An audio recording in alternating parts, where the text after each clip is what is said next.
Ragadirogan satatan shaktan asheshakaya prasurtana sheshan autsukya moharatidan jaghana yopurva vaidyaya namostu tasmai.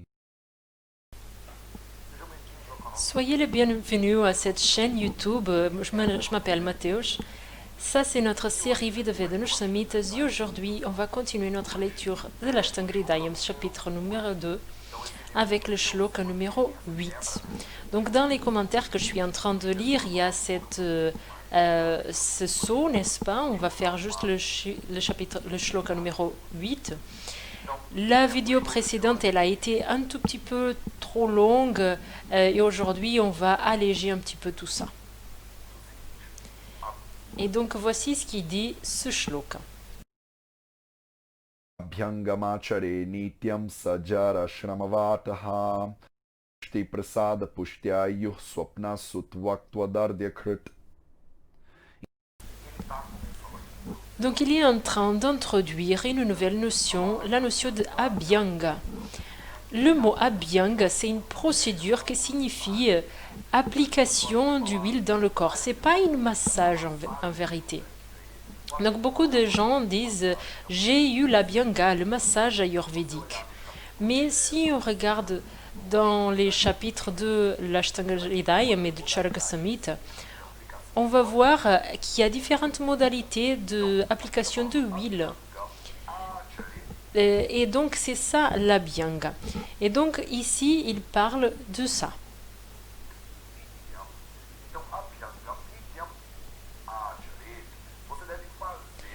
Donc il dit que vous devez faire ça toujours, tous les jours. Toujours que vous pouvez appliquer de l'huile sur votre peau. Donc cette procédure, elle est jara, chama et vataha.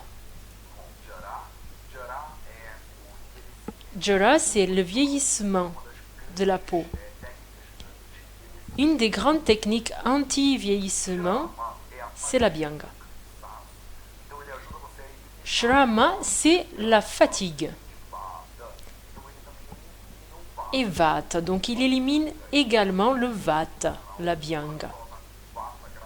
Donc quand la personne est là avec le vata aggravé, il peut être intéressant de faire l'abhyanga. Bien sûr qu'on est encore au début, donc on ne peut pas encore appliquer une logique thérapeutique à ça. Donc on ne peut pas dire qu'avec tous les vatas qui sont aggravés, on va les soulager avec l'abhyanga. Ceci peut devenir très complexe et il demande beaucoup d'années d'études.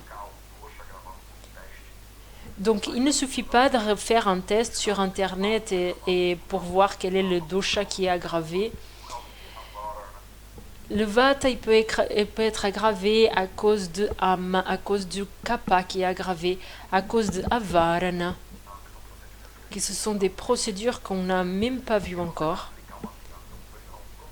Et donc selon la situation, vous pouvez appliquer l'abhyanga et vous pouvez générer un problème même.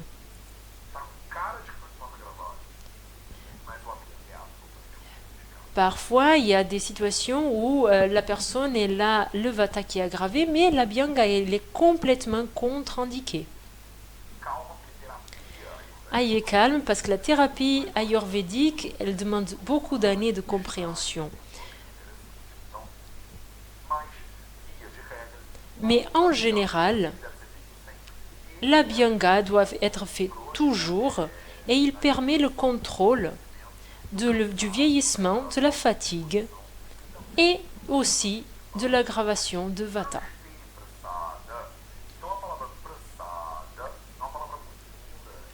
Le mot prasada est un mot très beau. Si vous avez déjà touché un petit peu à l'hindouisme, vous avez déjà eu le prasada, on vous a déjà donné le prasada. Donc prasada, il y a des millions de significations. Ça signifie par exemple la pureté, la clarté, avoir de la tranquillité. Drushti prasada, Drushti, c'est la vision. Donc, Drushti Prasad signifie que vous améliorez la qualité de votre vision, la clarté de votre vision. C'est très beau. C'est très beau parce que le mot Prasad a ses différentes significations. Et quand vous appliquez le mot Prasad à l'idée de Drushti, de la vision, ça rend très joli. Parce que Drushti, c'est aussi la pureté, la clarté. Donc l'idée, c'est d'avoir une vision plus claire, plus brillante, plus jolie, plus tranquille, plus pacifique pour tous les problèmes des yeux. Je m'excuse de me prolonger un peu là-dessus, mais c'est que je trouve que ça, c'est vraiment très très joli.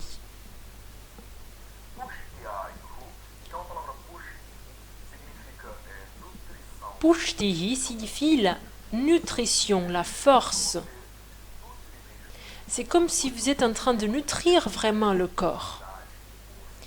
Donner de la force, la capacité de faire.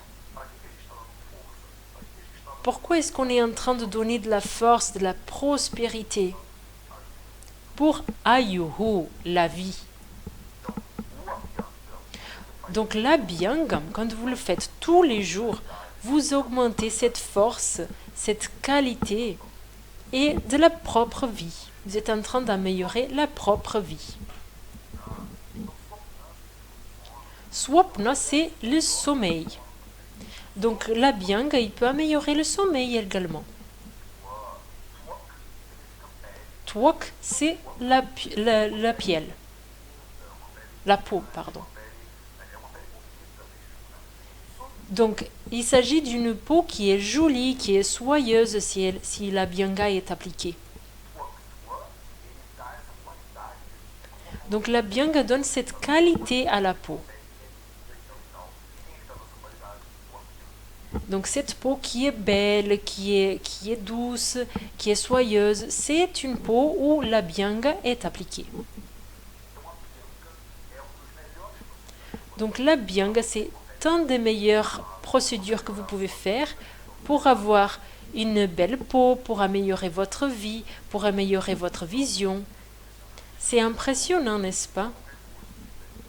Donc, dans n'importe quel cours que vous faites sur la dinacharya, il y aura toujours de l'abhyanga.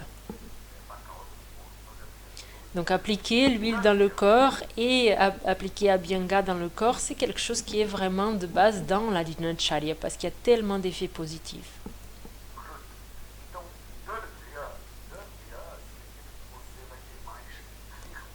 Dardya signifie que vous allez avoir plus de fermeté, de stabilité. Krut signifie qu'on va faire, c'est le verbe faire. C'est un peu un synonyme de kama. Donc c'est celui qui fait les actions dans le corps physique. Donc l'abhyanga, non seulement il va nourrir la personne, mais il améliore aussi le sommeil, il donne une bonne peau et il améliore le corps physique pour qu'il devienne plus stable, plus ferme. Donc l'abhyanga génère une certaine fermeté du corps physique. J'espère que ça devienne clair pour vous, les bénéfices de l'abhyanga. On n'a toujours pas fini. Dans la prochaine vidéo, on va continuer à parler d'abhyanga. Et maintenant, on va commencer notre petite minute de sanskrit. Aujourd'hui, je voudrais vous parler d'une voyelle qu'on appelle le ru. Donc, certaines personnes vont prononcer ru, certaines personnes vont prononcer ri. Et en réalité, c'est ni ru ni ri. Elle est re. Donc c'est une chose entre les deux. Ça c'est la voyelle qu'on utilise beaucoup pour parler de Krishna. Donc certaines personnes disent Krishna, certaines personnes disent Krishna. Krishna signifie noir. Certaines personnes disent Krishna, certaines personnes disent Krishna, mais en réalité, cette voyelle, c'est juste re. Donc Krishna, Krishna. Donc il y a le re court et le re long, comme vous êtes en train de voir sur le tableau. Donc on n'utilise pas beaucoup le re long. Ici, dans les textes ayurvédiques, on n'utilise pas beaucoup.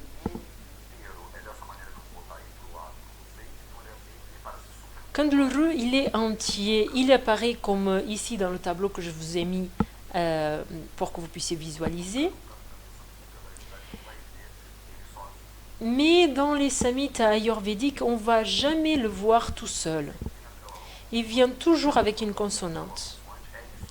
Et quand il vient avec une consonante, il apparaît avec ce petit C qui est en dessous du mot.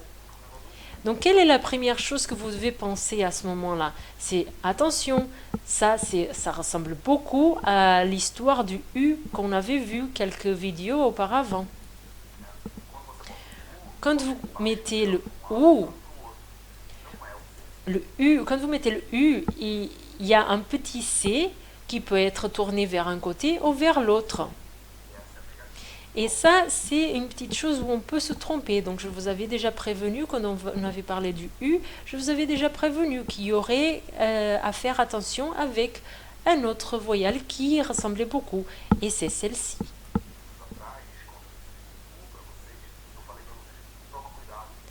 Je vous avais donc dit, faites attention.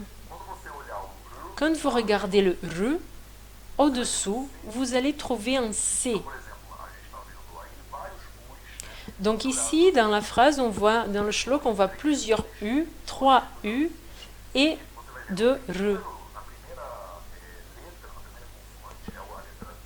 Donc dans la première consonante, la lettre 2, on voit qu'il y a un C en dessus juste après. Donc c'est un D plus le R. Donc ça fait dr. Ça fait drshti. Vous avez déjà vu qu'il y a un petit I après.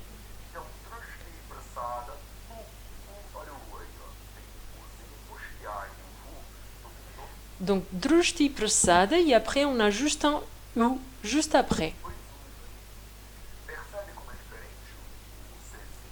Vous comprenez comme c'est les différents, le C du OU et le C du RE.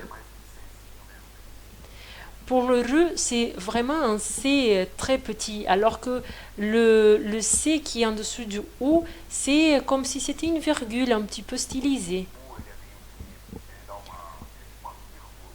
Ça fait donc un rond un peu plus joli.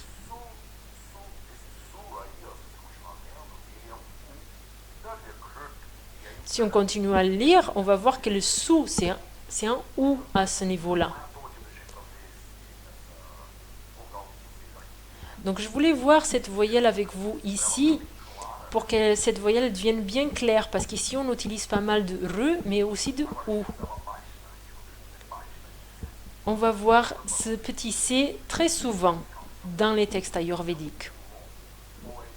Donc à chaque fois qu'on voit un petit C, on doit se poser la question, est-ce que c'est un RE, est-ce que c'est un OU court, ou est-ce que c'est un OU long?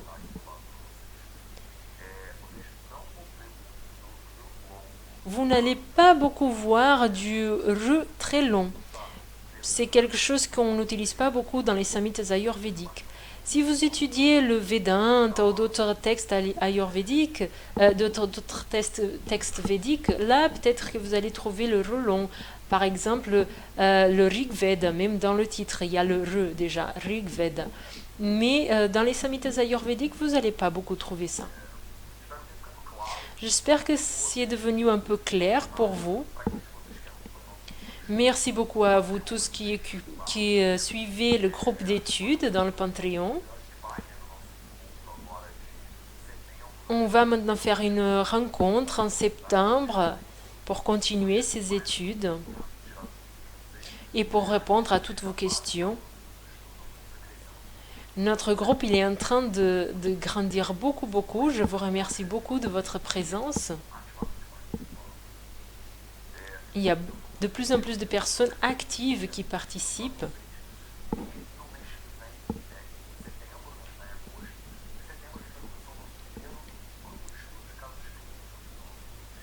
Et dans septembre prochain, on va commencer le groupe d'études de cas cliniques.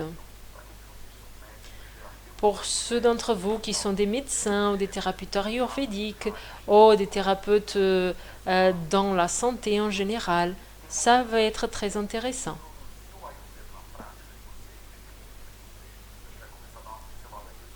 Donc on va commencer à voir ça petit à petit pour que vous puissiez réussir à appliquer l'Ayurveda dans votre pratique clinique.